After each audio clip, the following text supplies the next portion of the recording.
All right, good evening. Let's see. This is the fourth reading out of the third portion. They call it Parashash Lek. But I'm not going to read to you guys. I'm going to let this guy here read to you, and then we'll go from there. I got to be able to find the little play button. There we go. We're going to go from 14:1 to, we're in Genesis 14:1 to 14:20. The days of Amraphel, king of Shinar, Arioch, king of Elasar, Kedorlaomer, king of Elam, and Tidal, king of Goyim. These kings made war with Bera, king of Sodom, Birsha, king of Gomorrah, Shinab, king of Admah, Shemeber, king of Zeboim, and the king of Bela, that is Zoar. And all these joined forces in the valley of Siddim, that is the Salt Sea. 12 years they had served Kedorlaomer, but in the 13th year they rebelled. In the 14th year, Kedorlaomer and the kings who were with him came and defeated the Rephaim in Ashtaroth Karnaim, the Zuzim in Ham, the Emim and Sheva Kiriathaim, and the Horites in their hill country of Seir as far as El Paran on the border of the wilderness.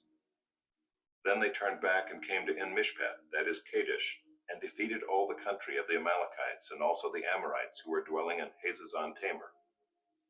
Then the king of Sodom, the king of Gomorrah, the king of Admah, the king of Zeboim, and the king of Bela, that is Zoar, went out, and they joined battle in the valley of Siddim with Kedorlaomer, king of Elam, Tidal, king of Goyim, Amraphel, king of Shinar, and Arioch, king of Elasar, 4 kings against 5.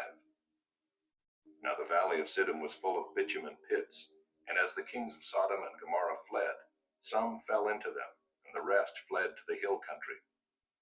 So the enemy took all the possessions of Sodom and Gomorrah, and all their provisions, and went their way. They also took Lot, the son of Abram's brother, who was dwelling in Sodom, and his possessions, and went their way. Then one who had escaped came and told Abram the Hebrew, who was living by the oaks of Mamre the Amorite, brother of Eshcol and of Aner. These were allies of Abram. When Abram heard that his kinsmen had been taken captive, he led forth his trained men, born in his house, 318 of them, and went in pursuit as far as Dan.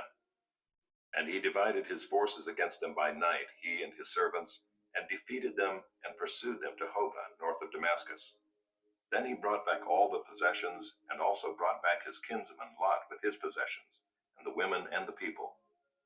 After his return from the defeat of Kedorlaomer and the kings who were with him, the king of Sodom went out to meet him at the valley of Sheva, that is the king's valley.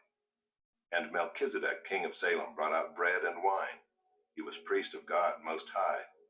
And he blessed him and said, Blessed be Abram by God Most High, possessor of heaven and earth. And blessed be God Most High, who has delivered your enemies into your hand.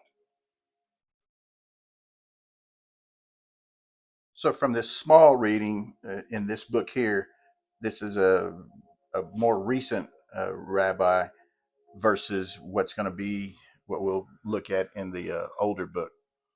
All right, so he goes over this.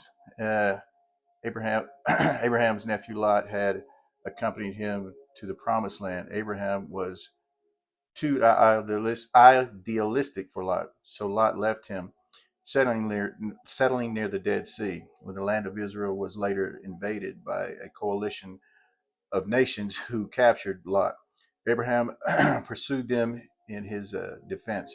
After Abraham miraculously defeated the invaders, he gave a tenth of the spoils of the war to his ancestors, Noah's son Shem, who was then known as Melchizedek, king of Salem.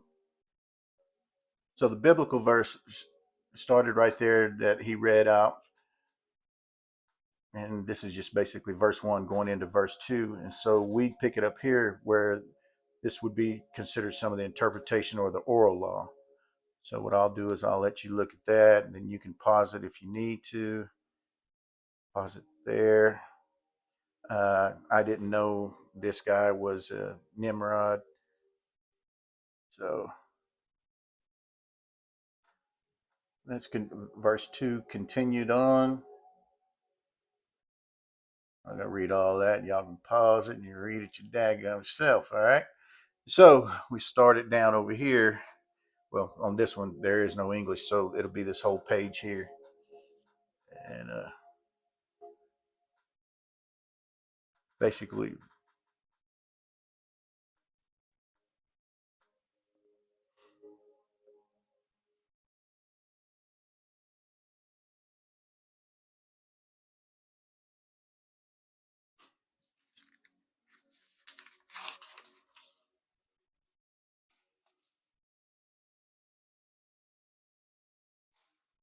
yeah, let's finish it up. Yeah, that. And then it goes over here down at the bottom. You can start here, you can pause,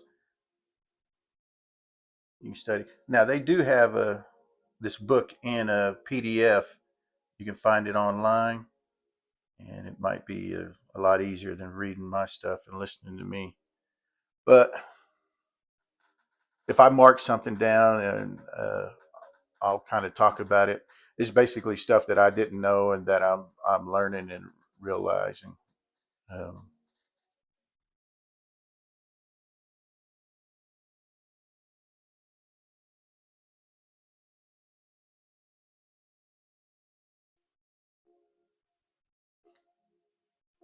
that's where that finishes up right there. All right, so he gave him a tenth of everything. Tithing our wealth expresses our awareness that everything we possess really belongs to God and must therefore be used for holy purposes. Generally, we amass wealth in order to improve our lives and the lives of our loved ones. The more we internalize the Torah's values, the more these motives fuse with our desire to make the world more godly. However, when unearned wealth comes our way, it might not occur to us to relate to it in the same way. By tithing the spoils of war, which we received miraculously, Abraham demonstrated that not only the wealth that we receive produced ourselves belongs to God, but all our wealth. God promises to pay us back many times over for giving him our tithes, and in fact implores us to test him in this way.